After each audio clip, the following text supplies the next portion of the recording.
दोस्तों नमस्कार, जसना संदेश पत्रिका में आपका स्वागत है। आज हम सती माता कालदे धाम पुन्नासर ओसिया में, जहां पर रात्रि में विशाल जागरण और मेले का आयोजन हुआ और इस भव्य आयोजन में मां प्रसादी के लाभार्थी आप देख रहे हैं डॉक्टर प्रोफेसर बेराराम जी बेनीवाल सिली ओसिया जोधपुर से।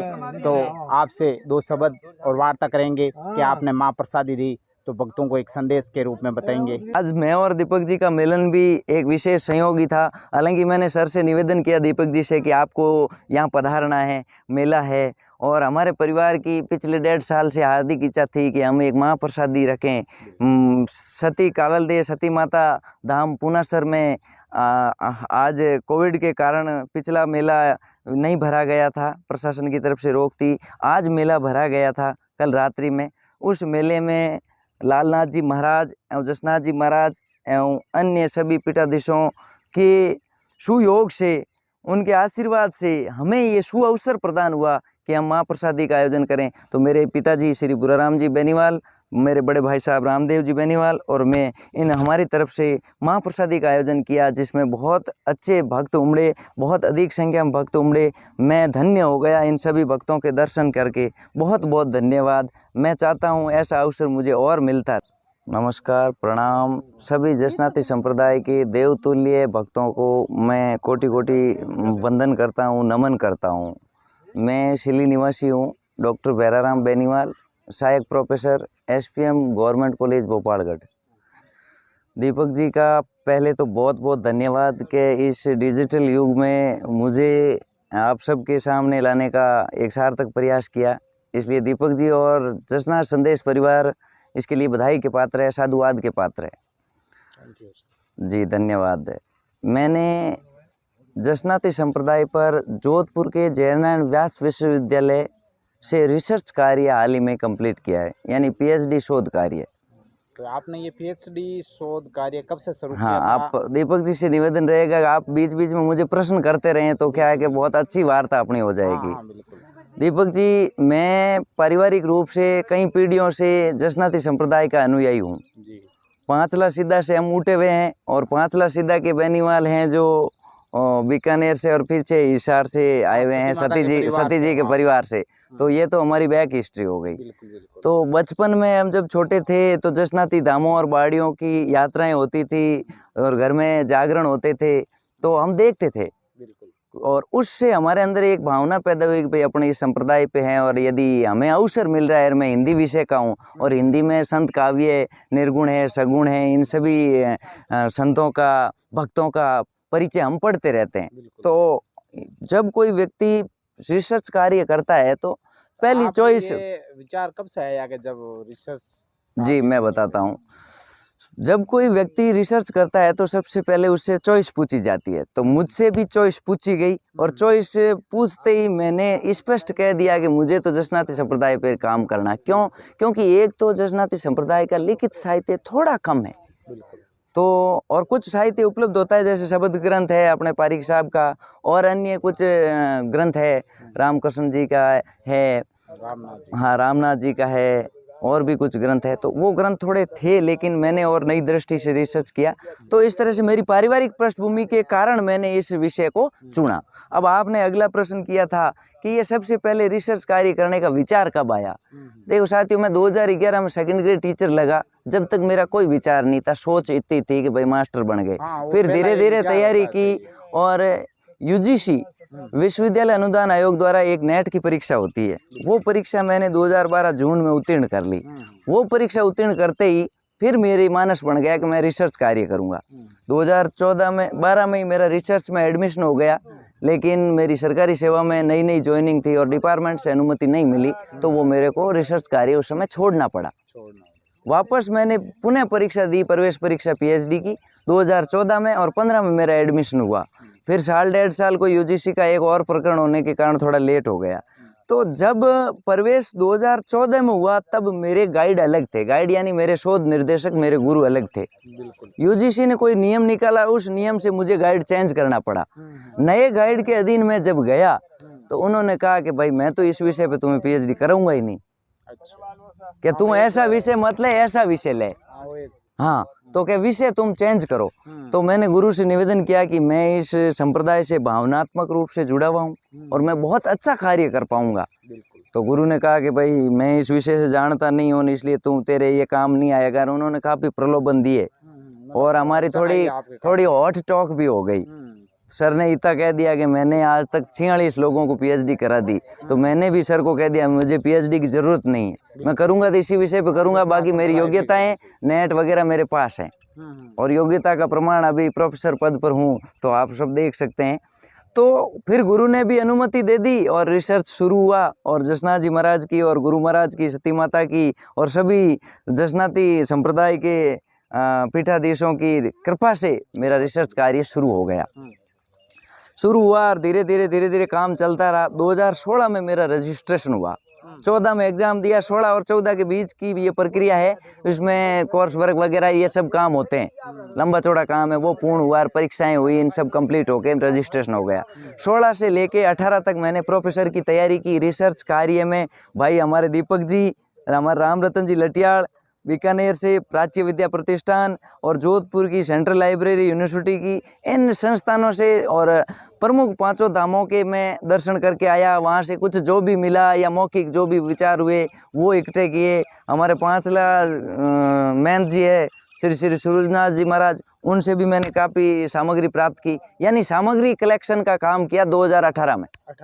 16 से 18 के बीच सिर्फ सामग्री ली, उनका अध्ययन किया और साथ में मेरी ये अपने प्रोफेसर के एग्ज़ाम की तैयारी करता रहा। फिर जैसे ही एग्ज़ाम हो गए मैं फ्री हुआ और फिर मैं बैठा। ये लॉकडाउन मेरे लिए वो क्या कहते हैं, एक मैंने लॉकडाउन के समय को बहुत अच्छा भुनाया। रिसर्च का काम घर पे बैठ के बढ़िया सभी ग्रंथों को अध्ययन करके मैंने रिसर्च के 6 अध्यायों में बांटा और इस 6 अध्याय में प्रमुख रूप से जो हेडिंग है रिसर्च का, जसनाती संप्रदाय, साहित्य, साधना एवं परंपरा, इस विषय पर मैंने पूरा काम किया।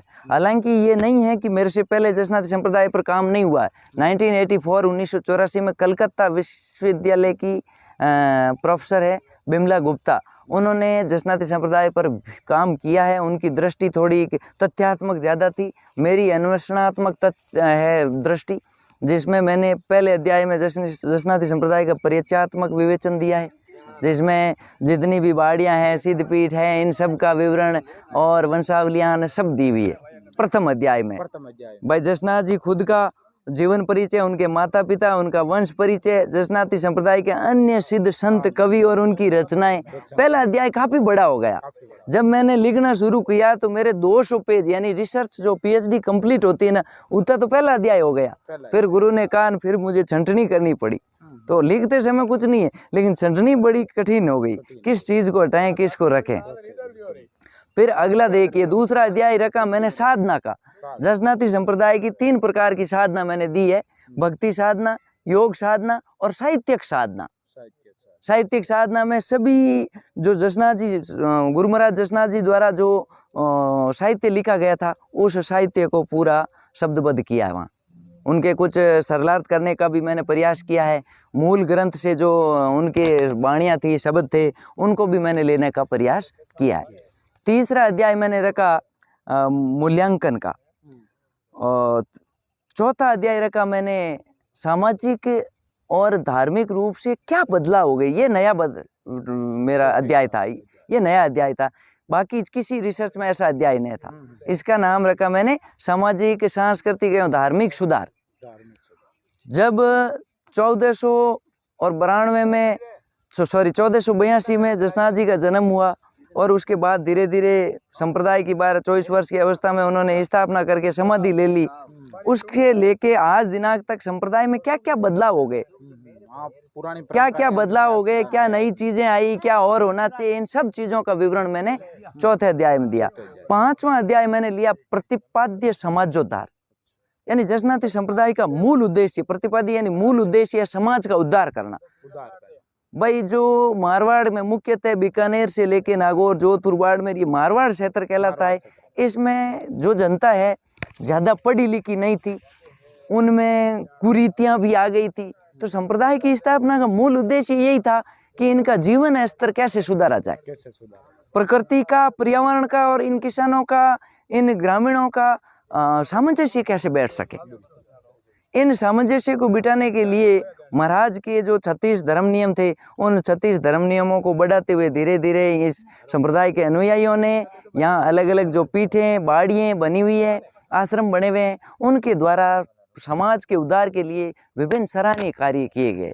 जैसे मैं उदाहरण के तौर पर बताऊं तो अभी वृक्षारोपण के कार्य में हमारे एक जसनाती है, और अभी प्रोफेसर श्याम सुंदर जी जानी को UNCCD का लैंड अवार्ड मिला है, जो पूरे वर्ल्ड में एक पुरस्कार मिला है, और वो जसनाती है, रायसिंह नगर गंगानगर के निवासी है, डूंगर कॉलेज में समाजशास्त्र प्रोफेसर है। मैं उनसे जुड़ा हुआ हूँ और मैंने जसनाती संप्रदाय में काम करते करते मुझे इतनी प्रेरणा मिली कि मेरी कॉलेज में भाई श्याम सुंदर जी, सूरजनाथ जी महाराज, इन सब से सलाह लेके 1200 पौधे एक ही वर्ष में मैंने मेरे NSS के विद्यार्थियों के साथ विकसित किए हैं।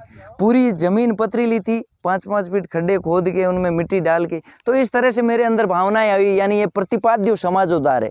एक भगत के द्वारा 1200 पौधे लगाए जा चुके हैं। तो विभिन्न बाड़ियों में, पीठों में पौधारोपण का कार्य हुआ, और गायों की रक्षा के लिए, गौशाला के लिए, पर्यावरण के संरक्षण के लिए सब तरह के कार्य हो रहे हैं। तो धीरे धीरे ये बदलाव हो रहा है। अब मैंने इस प्रतिपाद्य समाजोद्धार में एक और बिंदु लिखा है, जसनाती संप्रदाय के नकारात्मक और सकारात्मक पक्ष। जितने भी रिसर्च हुए हैं सब में सकारात्मक लिखा हुआ, नकारात्मक एक भी नहीं लिखा हुआ, मैंने वो भी डाला है। क्या नकारात्मक है कि जसनाती संप्रदाय के सिद्धों ने परंपरा थी कि जसनाती संप्रदाय का साहित्य छापे खाने पर नहीं चढ़ना चाहिए, यानी पेपर पर नहीं आना चाहिए। पेपर पर आने पर पेपर बाहर जाएगा, लोगों के पैरों के नीचे आएगा, तो इससे क्या अपमान होगा। तो शुरू से लेके धीरे धीरे अपन देखें तो 500 साल के इतिहास में सिद्धों और पीठाचार्यों के कंठ का हार बना हुआ रहा साहित्य, पीढ़ी दर पीढ़ी। जैसे दीपक जी की बात करूं, दीपक जी को 100 शब्द याद है, दीपक जी का शिष्य मैं हूं तो मुझे 70 याद हुए। अब इस संप्रदाय में ये एक कमी रही, ये एक कमी है कि साहित्य छापे खाने पर नहीं आया, न लिखा गया, ज़्यादा रुचि नहीं दिखाई गई। ठीक है, अब इस संप्रदाय में जिस सिद्ध और पीठाधीश को जितने शब्द ज़्यादा याद है वो इतना ही ज्ञानी माना जाता है। और कुछ सिद्धों को, मैं सबके बारे में कुछ नहीं कहूँगा, लेकिन कुछ सिद्धों ने उस ज्ञान को अपने तक सीमित रखा, अपने शिष्यों को ज़्यादा नहीं सिखाया कि सब मैं मेरे शिष्य को दे दूंगा तो मेरे पास क्या बचेगा। तो ऐसी एक वो भावना थी, ये कहीं कहीं मुझे ऐसा पक्ष नजर आया। इसके नजर आने की मूल वजह यही थी दीपक जी भाई साहब कि अपन देखते हैं लिखित साहित्य बहुत कम है। जसनाथ जी के समकालीन हुए जाम्बो जी या रामस्नेही संप्रदाय, उनके साहित्य पर बहुत अधिक काम हो रहे हैं। अपने संप्रदाय में आज भी थोड़ा कम है, हालांकि अब रुचि हुई है। बीकानेर विश्वविद्यालय, मैंने उदाहरण 1984 में कलकत्ता का दिया ही आपको, कलकत्ता विश्वविद्यालय, उदयपुर विश्वविद्यालय, जोधपुर राजस्थान, सभी विश्वविद्यालयों में जसनाती संप्रदाय के अलग अलग विषयों पर काम हो रहा है। तो 5वां अध्याय अभी मैंने कंप्लीट किया है। 6वां अध्याय है साहित्यिक मूल्यांकन। जसनाती संप्रदाय के जितने भी रिसर्च हुए हैं उनमें साहित्यिक मूल्यांकन की दृष्टि अलग थी, मेरी अलग। मैंने छंद, अलंकार, रस, गुण, दोष, भाषा शैली, इन सब की दृष्टि से साहित्यिक मूल्यांकन किया है। छंदों में मात्रिक छंद और वर्णिक छंद को अलग अलग दिखाया गया है कि जसनाथ जी ने कौन कौन से छंद यूज लिए हैं, और उनकी मात्राएं भी गिनकर लिखी हुई है। यदि कोई छंद शास्त्र का, संस्कृत का ज्ञाता हो, चाहे हिंदी का ज्ञाता हो, जिसको पिंगल शास्त्र, छंद शास्त्र का ज्ञान है, तो वो इस साहित्य का अवलोकन करते ही उसको पता चल जाएगा कि श्रीदेव जसनाथ जी ने कौन कौन से छंदों का प्रयोग किया, किस किस तरह से तुक लिया, भाषा कैसी राजस्थानी मिक्स भाषा यूज ली, इन सब का शैली कौन सी मुक्तक शैली थी। तो इस प्रकार, और लास्ट में उपसार के अंदर मैंने पूरा निष्कर्ष निचोड़ निकाला है। और रिसर्च के जो प्रमाणिकता है वो अन्य पुस्तकों से साबित होती है। तो मैंने कौन कौन सी प्रमाणिक पुस्तकें ली उनका भी विवरण दिया है। और पत्र पत्रिकाओं में भाई साहब दीपक जी की जसनाथ संदेश, जसनाथ संदेश स्मारिका आती है, दर्शन स्मारिका, उनका भी विवरण है। और www.jasnath-आसन 5 सीधा वेबसाइट का भी है। कुछ इंटरनेट के स्रोत भी उसमें दिए हुए हैं। मेरे रिसर्च के दौरान UGC का ऐसा नियम है कि रिसर्च करते समय 2 तो नेशनल एवं इंटरनेशनल संगोष्ठियों में पत्र वाचन होते हैं, और 2 ही नेशनल एवं इंटरनेशनल जर्नल में पेपर पब्लिश करवाने पड़ते हैं। तो ये मेरे दोनों ही थे, ये काम मैंने जसनाती संप्रदाय पर किया है, और वो दोनों ही उस रिसर्च में लगे हुए हैं। और फिर मेरे इस रिसर्च कार्य को पूरा इंटरनेट पर चेक किया गया है कि किसी से नकल तो नहीं है, तो 0% सिमिलरिटी टेक्स्ट आया, यानी 0% भी नकल नहीं किसी की। तो मौलिक काम किया है। पूरे इस यात्रा के दौरान मेरे परिवार, मेरे माता पिता, मेरी पत्नी, बच्चे और भाई साहब दीपक जी, राम रतन जी लटियाल, श्री जसनाथ आश्रम पांचला सीधा के गुरुजी, इन सब का अविस्मरणीय योगदान रहा। इन सब के योगदान से ही मैं ये रिसर्च कार्य कंप्लीट कर पाया। 20 जुलाई 2021 को मेरा फाइनल जो वाइवा होता है रिसर्च कंप्लीट होने के बाद, वो हुआ। ऑनलाइन मेरा वाइवा चला, 48 मिनट वाइवा चला। और जो वाइवा लेने पधारे थे वो थे मोतीहारी बिहार सेंट्रल यूनिवर्सिटी के प्रोफेसर डॉक्टर प्रमोद कुमार जी। वो बड़े खुश हुए।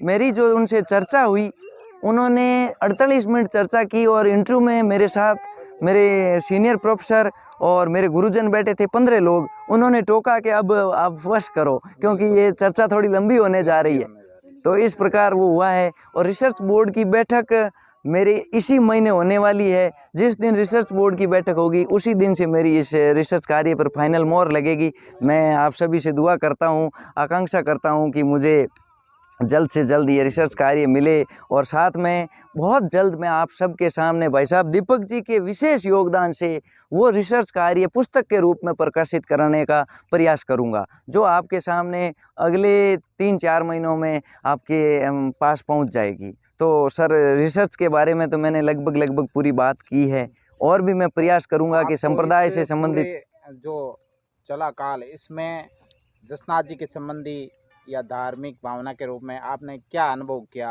क्या ऐसी शक्ति आपको मिली ताकि आपने इतने बड़े विषयों में, और इंटरनेट पर चेकिंग हुई तो भी आपको या नकल के 0 आया, तो उसमें क्या विशेष शक्ति का अनुभव हुआ आपको? दीपक जी, मेरा ये मानना है कि शक्ति व्यक्ति के अंदर है। आप यदि इष्ट रखते हैं और यदि पक्का इष्ट रखते हैं तो आपकी कभी भी, मान लो मारवाड़ी में कहना, अब की पड़ जावे, और एक बार मनु याद करो तो अब की निकल जावे। तो मैं इन इस तरह मत पहुँच गो कि मेरे कभी भी अब की पड़ जाए तो मैं श्रीदेव जसनाथ जी ने याद करूँ, मेरी बात अब की निकल जावे। और ये धारणा तो पहले से थी, क्योंकि मेरी माँ बहुत भक्ति भावना से ओतप्रोत है। और ऐसे मान लो कि सप्ताह में 7 में से 6 दिन व्रत रखती है, 11 समूह सब रखती है। धार्मिक आयोजन फुल होते हैं हमारे घर में। हर महाशिवरात्रि जागरण होती है। आज 26-27 साल से मैं देख रहा हूँ, और आज इसी माँ के पुण्य प्रताप से और माँ की आज्ञा से ही यहाँ पर आज महाप्रसादी का आयोजन रखा गया। तो मूल मेरा ये है कि पारिवारिक पृष्ठभूमि में परिवार से मुझे ऐसे संस्कार मिले, और फिर मैंने ये रिसर्च काम करके और महाराज श्री से वो सीधा संबंध स्थापित कर लिया। ज़्यादा बड़ी बात नहीं करूँगा, लेकिन उनके पूरे ज्ञान को मैंने आत्मसात कर लिया। और मैंने ये पाया कि अब मुझे कैसे, मतलब इस संप्रदाय के लोगों की और अन्य लोगों की सेवा करके, जाट जाति के अनुयायी तो है ही, दूसरी जाति के अनुयायियों को इस संप्रदाय में शामिल करवाऊं। और इसके लिए मैं पुनीत कार्य सबसे बड़ा पौधारोपण का करूंगा। साथ में गरीब बच्चों को निःशुल्क शिक्षा दूंगा। आज भी मैं जोधपुर में संस्थान में कम से कम 35-40 बच्चों को निःशुल्क शिक्षा दे रहा हूं, और 150 से अधिक विद्यार्थियों को अपने गाइडेंस में लेकर सरकारी सेवा में चयनित करवा चुका हूं। और आरएस के एक बड़े संस्थान में मैं पढ़ाता हूं, मैं नाम नहीं ले पाऊंगा यहाँ, जिस संस्थान से इस बार 650 स्टूडेंट 2018 की जो आरएस है उसमें प्रॉपर आरएस निकले हैं लगभग 100 के आसपास, और बाकी अन्य अधीनस्थ सेवाओं में चयन हुए हैं। तो इस प्रकार मैं ये सेवा कर रहा हूँ। इस संप्रदाय से मैंने ये सीख ली है कि गरीब तबके के बच्चों को शिक्षा दूं, उनके लिए निःशुल्क मार्गदर्शन दूं, उन्हें कोई पुस्तक चाहिए तो वो फ्री दूं, फ्री पढ़ाऊं। और हर समय जो मैं कॉलेज में लगा हुआ हूँ, कोई भी विद्यार्थी आता है, किसी भी प्रकार की समस्या है, तो वो अन्य किसी स्टाफ के पास नहीं जाता, सीधा मेरे पास आता है। उस दिन मुझे फक्र होता है कि इनको विश्वास है कि ये मेरे पास आए ताकि इनका काम होगा। तो इस प्रकार मेरा ये अब संप्रदाय में जो रिसर्च करने के बाद ये निष्कर्ष है कि मैं इस तरह से सेवा करूंगा तो ही महाराज के नियमों का सही पालन होगा, महाराज के आदर्शों पर चलना हो पाएगा। तो आप एक समाज को एक संदेश के रूप में बताएंगे कि आने वाली युवा पीढ़ी और जो जसनाथ संप्रदाय के अनुयायी है उसको किस तरीके से एक सही रास्ते पे चले, और साहित्य को लेकर के आप कैसे हर व्यक्ति तक ये जानकारी और जो लिखित के रूप में पहुंच सके, उसके संबंध में आप 2 शब्द बताइए। साहब लिखित के रूप में मेरा रिसर्च कार्य जब पब्लिश हो जाएगा वो मैं प्रयास करूंगा कि सभी प्रमुख पीठों धामों बाड़ियों में मैं पहुंचाऊंगा और प्रमुख विश्वविद्यालयों महाविद्यालयों की पुस्तकालयों में मेरी तरफ से वो पुस्तक मैं भिजवाने का प्रयास करूंगा। बड़ी जो लाइब्रेरी है सेंट्रल लाइब्रेरी या कोई एनजीओ की लाइब्रेरी वहाँ भी मैं पुस्तक पहुँचाऊँगा। तो जो भी पढ़े लिखे भक्तजन हैं वो तो उस पुस्तक को पढ़ के मेरे विचार अच्छी तरह से जान पाएंगे, लेकिन जो पढ़े लिखे कम हैं उन को YouTube के माध्यम से मैं मेरी ज्ञान चर्चा करता रहूँगा। जैसे आज भाई साहब दीपक जी के साथ जुड़ा हूँ तो इसका मेरा मूल उद्देश्य यही है कि दीपक जी का जो जसनाथ संदेश पेज है वो जसनाती संप्रदाय के लगभग हर घर में पहुँचता है। यानी हर घर में आजकल फ़ोन है 3-3 4-4, तो जो भी पढ़ा लिखा व्यक्ति है या कम पढ़ा लिखा है तो उसके पास वो फ़ोन है और जसनाथ संदेश पेज उसके चलता है, तो मेरी ये बातें अवश्य पहुंचेगी। तो इस तरह से मैं थोड़ा प्रचार प्रसार करूंगा और संदेश ये देना चाहूँगा कि जसनाती संप्रदाय के जो भी अनुयायी हैं उनसे निवेदन है कि अपना व्यवहार अच्छा रखें और अपनी संतानों को अच्छी शिक्षा दें। मूल उद्देश्य है वो संस्कार ही सबसे किसी बड़े भी प्रकार का नशा नहीं करें। यदि माता पिता संतान के सामने नशा कर रहे हैं तो समझ लीजिए कि आपकी संतान आपको पानी का लोटा भर के नहीं देगी। तो पहला काम तो माता पिता को खुद संयमित होना है और बच्चे को फ़ोन बहुत कम देवें। पहला सुधार तो ये करना है कि माता पिता नशा नहीं करें ताकि बच्चे भी नहीं करेंगे। यदि कोई बच्चा नशे की लत में पड़ चुका है तो माता पिता का फर्ज है कि उसका लत छुड़वाए। दूसरा है बच्चे के शिक्षा पर समुचित खर्च करना। समुचित खर्च के साथ साथ में आपको बच्चे को टाइम देना है। आप धन के पीछे नहीं भागें, आप पैसे कमा लोगे, धन के पीछे नहीं भागें। सबसे पहले आपको काम क्या करना है कि बच्चों की शिक्षा पर ध्यान देना, अर्थात सुबह शाम 1-1 घंटा एक बच्चे के पास बैठना है आपको और बैठ के पढ़ाना है, क्या पढ़ रहा है क्या नहीं पढ़ रहा है। यदि आप अनपढ़ हो तो भी पूछ लो, तो भी बच्चे को पता चलेगा कि मेरे माता पिता चेक कर रहे हैं। तो ये मेरा मूल संदेश है कि शिक्षा में ही वो शक्ति है जिससे सफल हो सकते हैं हम हमारे इरादे बदल सकते हैं, हम हमारा जीवन स्तर बदल सकते हैं। शिक्षा ही वो ताकत है। क्योंकि मैं आपके सामने खड़ा बोल रहा हूँ, दीपक जी बोल रहे हैं, हम कोई माँ के पेट से सीख के नहीं आए, हमने शिक्षा अर्जित की, हमारे माता पिता ने हमारे लिए कष्ट भोगा और आज हम उन्हें सुख पहुंचा रहे हैं। तो तीसरी बात मैं ये कहना चाहूँगा कि बच्चे अपने माता पिता का आज्ञाओं का पालन करें, संस्कारवान हो, माता पिता भी बच्चों को संस्कार दें। तो ये मूल संदेश है। साथ में प्रत्येक व्यक्ति 11 पौधे लगाएं। प्रत्येक व्यक्ति यानी आपके घर में यदि 5 सदस्य हो तो 50 पौधे कम से कम लगे, जिसमें से 25 आपके फलदार पौधे हो, 25 खाने की सब्जियों के पौधे हो। छायादार की मैं जरूरी नहीं कहता हूँ, लेकिन ऐसे पौधे लगाओ जो आपको दोहरा गुण देंगे, दोहरा लाभ देंगे।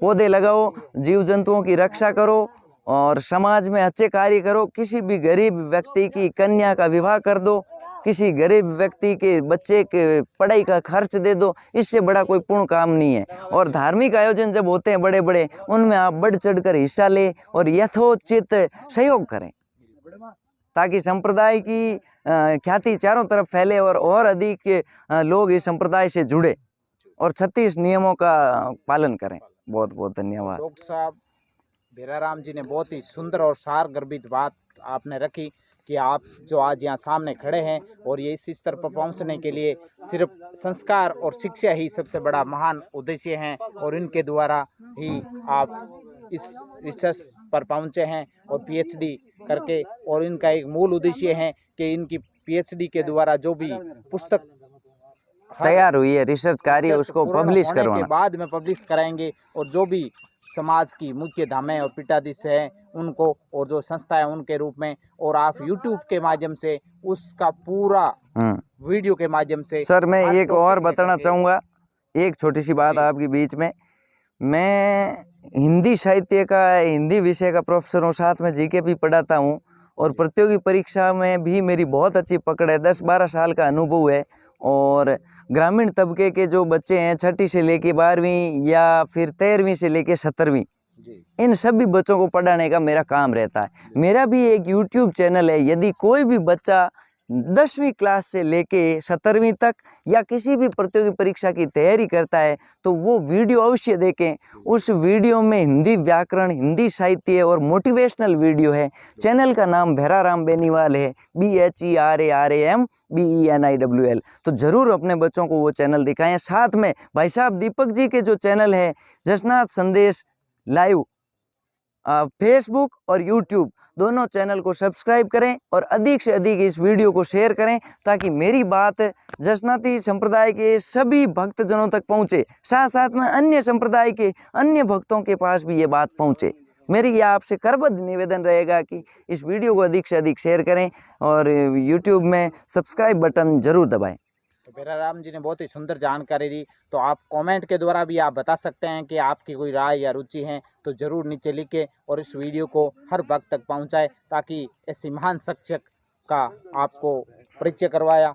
और बहुत ही धन्यवाद के पात्र है समाज और हम सभी कि आपने इतना बड़ा महान कार्य किया और साहित्य को बहुत बड़ा सार गर्भित लिख करके और सभी के सामने समक्ष और प्रकाशित करेंगे। तो भैराराम जी का बहुत बहुत धन्यवाद जसनाथ संदेश पत्रिका में आज तहे दिल से thank you sir, thank you Deepak ji, बहुत बहुत धन्यवाद, साधुवाद आपका, आपने सुअवसर प्रदान किया। धन्यवाद बहुत बहुत कि आपने माँ प्रसादी का अवसर और जसनाथ संप्रदाय के अंदर जो आपने साहित्य के रूप में बहुत महान और PhD के रूप में किया तो उससे बहुत बड़ी युवाओं को और समाज के बुद्धिजीवी लोगों को इससे जानकारी प्राप्त होगी। तो आप इस वीडियो को ज़्यादा से ज़्यादा शेयर करें और कमेंट के द्वारा ज़रूर बताएं। और मेरे से कोई भी यदि बात करना चाहते हैं तो भाई साहब दीपक जी के माध्यम से मेरे से संपर्क कर सकते हैं। आप अपना नंबर बताइए ताकि आप लोग बिल्कुल 9214879494 9214879494। तो बिल्कुल आप इनसे राय भी ले सकते हैं और कोई भी आपको संदेह है तो पूछ सकते हैं। धन्यवाद तहे दिल से आपका। थैंक यू, बहुत बहुत धन्यवाद सर।